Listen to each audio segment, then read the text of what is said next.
இந்த கதையில் ஒற்றுமையின் வலிமையை பற்றி பார்க்கலாம். காட்சி 1. அமைதியான காட்டில் புறா கூட்டத்தின் வாழ்க்கை. பழங்காலத்தில் அடர்ந்த பசுமையான காட்டின் அருகே உயரமான மரங்களில் ஒரு பெரிய புறா கூட்டம் மகிழ்ச்சியாக வசித்து வந்தது. அவற்றின் தலைவன் ராஜா என்ற அழகிய கழுத்துடைய புறா.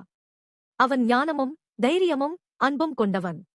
கூட்டத்திலுள்ள அனைத்து புறாக்களும் அவனை மதித்து அவன் சொல்படி நடந்தன. காற்றில் இலைகள் அசைந்து புறாக்களின் மென்மையான குரல்கள் இசையாக ஒலித்தன. காட்சி 2. உணவு தேடி வயலுக்கு பறத்தல். ஒரு பிரகாசமான காலை பொழுதில் உணவு தேடி ராஜாவும் அவன் கூட்டமும் தூரமான ஒரு வயலுக்கு இறக்கைகளை விரித்து மகிழ்ச்சியுடன் பறந்து சென்றன. வயலில் தங்க நிற தானியங்கள் கொட்டிக் கிடந்தன. சூரிய ஒளியில் பளபளத்தன. காட்சி 3. வேடனின் கொடிய சூழ்ச்சி. ஆனால் அது ஒரு கொடூர வேடனின் தந்திரமான சூழ்ச்சி.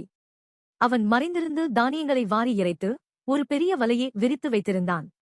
புறாக்கள் உணவில் மூழ்கிய போது அவன் வலையை வேகமாக இழுத்தான். காட்சி 4. வலையில் சிக்கி பயத்தில் தத்தளித்தல். ஒரேடியாக கூட்டம் முழுவதும் வலையில் சிக்கிக் கொண்டது.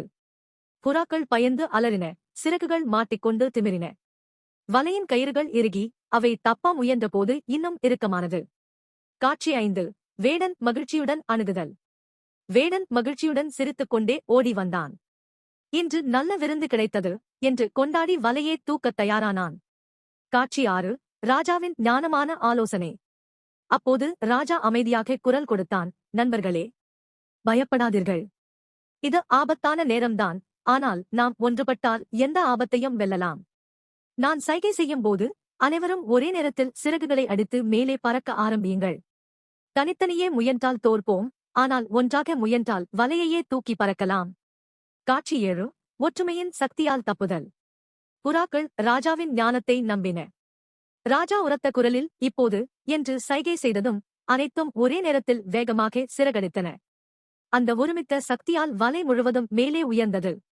வலையோடு சேர்த்து வானில் பறந்து தப்பின. வேடன் திகைத்து நின்றான். காட்சி 8. மலையடிவாரத்தில் இறங்குதல். புறாக்கள் வலையோடு சேர்த்து தூரமாக பறந்து தங்களுக்கு தெரிந்த அமைதியான மலையடிவாரத்தில் இறங்கின. காட்சி 9. நண்பன் மின்னுவின் உதவி. அங்கு அவற்றின் பழைய நண்பன் மின்னு என்ற எலி வசித்து வந்தான். முன்பு ராஜா மின்னுவுக்கு ஒரு ஆபத்திலிருந்து உதவி செய்திருந்தான். மின்னு வந்து, நண்பா ராஜா, நீங்கள் ஒற்றுமையால் இவ்வளவு தூரம் தப்பினீர்கள். இனி என் பங்கு என்று கூறினான். பின்னர் தன் பெரிய எலி கூட்டத்தை அழைத்தான்.